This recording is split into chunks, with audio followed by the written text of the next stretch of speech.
Hello, আসসালামু আলাইকুম everyone. আপনাকে কেউ জিজ্ঞাসা করলো হাউ আর ইউ, আপনি উত্তর দিলেন আই এম ফাইন।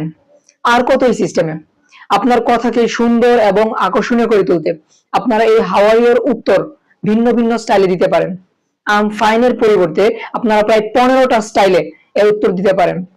চলুন শুরু করি। Number 1, I am fit as fiddle. Number 2, I'm on cloud 9. Number 3, I'm quite well. Number 4, I'm feeling awesome. Number 5, I'm doing well. Number 6, I'm over the moon. Number 7, I'm walking on the air. Number 8, I'm in good spirit. Number 9, I'm surviving and thriving. Number 10, I'm blessed beyond measure. Number 11, I'm radiant with inner joy. Number 12, I feel fantastic. Number 13, I'm out of this world. Number 14, it couldn't be better. Number 15, I'm doing great. তো আজকের video এই পর্যন্তই। ধন্যবাদ সবাইকে।